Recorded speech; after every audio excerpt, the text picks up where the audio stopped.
À la fin des années 70, au début des années 80, je suivais un peu l'actualité criminelle. Je connaissais le personnage déjà quand j'ai vu l'entrevue à l'époque, je pense, l'entrevue qui a été diffusée à la CBC, l'entrevue célèbre. Donc, c'est quelqu'un avec l'histoire de qui j'étais quand même familier. Puis, je suis vraiment passionné de drames criminels, de films de genre. Donc, quand j'ai commencé à y réfléchir, là, ça fait presque une dizaine d'années, je voulais travailler un sujet qui vraiment qui me... Parce qu'il faut porter le film, et il faut que le film nous porte aussi. Hein? Il faut que le sujet nous porte, puis qu'on soit capable de traverser toute cette aventure qui peut durer des années. Donc ça, c'est un sujet qui me plaisait. Puis quand j'ai commencé à travailler avec Martin Girard, le co-scénariste du film, on a fait évidemment une grosse recherche à travers surtout les journaux. À l'époque, la scène criminelle était très couverte à Montréal. Évidemment, le taux de criminalité et d'homicide était très élevé aussi. Donc, en réponse à ça, il y avait beaucoup de journaux, beaucoup de journalistes qui couvraient la scène. Tout ça est archivé maintenant à la Bibliothèque nationale, dont on a vraiment fait le tour. Puis à un moment donné, c'est Martin qui a identifié cette période-là dans la vie de Donald Lavoie, les 3 ou 4 dernières années de sa vie criminelle, où il a justement fait cette transition-là de tueur, membre d'un gang puissant, à témoin et pour la police, puis finalement un témoin qui a provoqué la fin de ce gang-là pour lequel il travaillait. C'est à la fois un personnage intéressant, un personnage très, très complexe. C'était un homme intelligent, c'était un homme qui avait du charisme, c'est un homme qui, évidemment, a fait beaucoup d'erreurs dans sa vie. Mais ça correspondait aussi à des moments importants dans notre petite histoire. Tu sais. Donc, cette idée que c'était quelqu'un qu'avant lui, il n'y avait pas vraiment de programme de protection des témoins. Aussi, l'utilisation de criminels comme témoins en négociant avec eux une peine réduite ou peu importe. Donc, tout ça, c'est des choses un peu nouvelles à l'époque. Puis Donald, bon, c'est pas lui qui a mis ça en place, mais il était un peu l'instrument. Ce qui est fascinant, c'est qu'à l'époque, évidemment, ces organisations-là étaient extrêmement difficiles à pénétrer et on ne pouvait pas... c'était vraiment l'omerta, puis quelqu'un qui parlait finissait souvent dans un trou. Puis il n'y avait pas aujourd'hui... il y avait surtout pas un petit comique qui faisait un selfie de sa scène criminelle, ce qui pourrait arriver aujourd'hui puisqu'ils ne font pas constamment. Donc, ils étaient c'était très difficile. Puis le fait que Donald sorte et décide de témoigner, c'était la seule façon, en fait, de mettre en prison certains de ces criminels-là. Tous les films qu'on appelle des biopics sont inspirés de.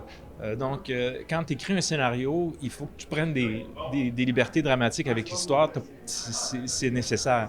Donc, nous, on a suivi la trame des faits, mais des fois, on a adapté les choses. On a modifié des choses. À un moment donné, dans le film, Donald s'enfuit en forêt. En réalité, il a été caché, je crois, dans un petit appartement à Montréal pendant 1 an.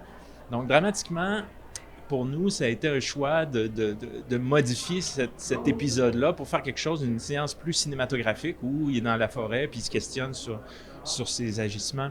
Puis la même chose, son frère était criminalisé, mais il n'a pas eu autant d'importance dans son histoire que nous, on le fait. Il devient un personnage important dans le film parce qu'on veut explorer le thème de la famille, la perte du père, tous les thèmes qui sont sous-jacents à l'histoire. Donc, c'est pas un film...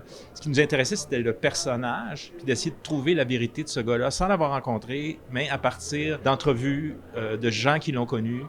Et donc, mais c'est toujours librement inspiré d'eux. Même The Crown, je pense que la reine Elisabeth était peut-être pas heureuse de se voir à l'écran dans The Crown. J'ai pas dit ça, mais c'est normal, on fait de la fiction, on fait pas du documentaire. Quand on préparait le film avec le directeur photo Jean-François Lard, la directrice artistique et les costumes, la première consigne, c'était on va se documenter à partir des films qui ont été tournés à l'époque. On ne regardera pas des films contemporains qui parlent de l'époque. Puis, pour éviter les clichés, par exemple, j'avais dit, le brun, l'orange, le jaune, on va essayer d'éviter ces couleurs-là qui sont devenues presque synonymes avec la période. Puis, dans les films de l'époque, justement, il n'y a pas tant de ces couleurs-là. C'est devenu une convention de l'époque. J'essayais aussi, avec le directeur photo, on a regardé les films de l'époque, puis lui a vu... il travaillait beaucoup en éclairage direct à l'époque. Aujourd'hui, les éclairages sont souvent diffusés à la télévision, c'est souvent très tamisé. Donc, il a pris la chance, lui, dans les scènes de nuit particulièrement, d'avoir des éclairages plus directs, ce qui fait un feeling un peu plus sale, ce que je voulais dans le film. Je voulais quelque chose d'un peu sale, comme certains films de l'âge d'or, si on veut, des films criminels américains des années 70, où les réalisateurs descendaient dans la rue avec des caméras légères, puis il y avait un côté un peu, il y avait une présence qui était donnée par un aspect presque documentaire, même si c'était de la fiction, parce qu'ils utilisaient des outils nouveaux pour eux à l'époque. Donc, on a essayé dans le film, sans exagérer, mais d'avoir une espèce d'instabilité constante, d'utiliser des caméras portées. Au niveau du montage aussi, l'époque nous a influencé, le montage à l'américaine, où chaque plan finalement a une utilité dans le film. On n'a pas de séquence où gratuitement, il n'y a rien de gratuit pour nous au niveau du montage. Donc, il y a eu comme un travail organique de faire un film d'époque, mais sans pasticher les styles, sans dire « Ah ben je vais faire du Scorsese » puis se mettre à faire des travelling. Non, c'était vraiment d'y aller de l'intérieur finalement, pour qu'on fabrique le film un peu peut-être comme on le fabriquait à l'époque. C'est un travail au niveau du subconscient.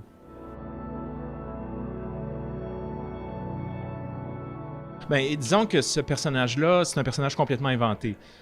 Donc, on n'avait aucun document, on connaissait rien de sa compagne, de sa femme. Donc, on a inventé un personnage, carrément. Pour nous, c'est une femme qui est violentée, c'est une femme qui essaie de survivre dans un contexte où c'est extrêmement difficile de survivre. Avec Rosemary, ben, on a travaillé, comme elle n'a pas énormément de scènes dans le film, on a essayé de faire du sens justement dans cet arc-là de cette femme qui a déjà été amoureuse, qui ne l'est plus, puis qui cherche une porte de sortie finalement, puis au moment où son mari collabore avec la justice, ben là, elle trouve une porte de sortie. Mais il y a une scène dans le film où il y a une fête après un vol, puis ils ouvrent une bouteille de champagne, puis au début, dans le scénario, c'était juste une fête.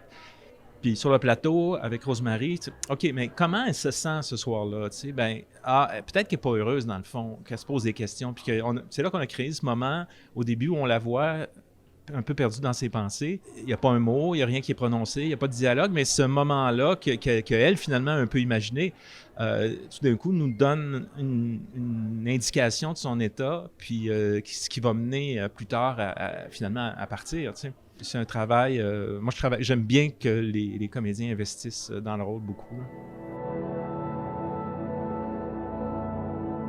Ben moi, en documentaire, évidemment, j'ai pas fait du documentaire social. J'ai souvent fait des portraits d'artistes, mais j'ai surtout beaucoup filmé de danse et de danseurs. J'ai beaucoup travaillé à filmer des corps dans l'espace, des corps qui se déplacent dans l'espace, puis à trouver des stratégies avec la caméra, avec les outils, pour rendre justice à ce mouvement-là. Donc, ce travail-là m'a aidé. Quand je suis arrivé sur le plateau de tournage, j'étais très familier avec les outils, j'avais pas d'inquiétude avec la caméra, je savais très bien. Puis bon, étant un cinéphile depuis longtemps, je m'étais bien préparé, j'avais en tête le film dans ses moindres détails. Il y a aussi, peut-être dans le documentaire, le fait de... Ce feeling, cette impression que je voulais donner dans le film de direct un peu, ben oui, ça peut venir de là, dans le sens où à un moment donné, moins m'inquiéter des choses hyper léchées, mais aller plus vers ce qui a l'air plus vrai, plus authentique.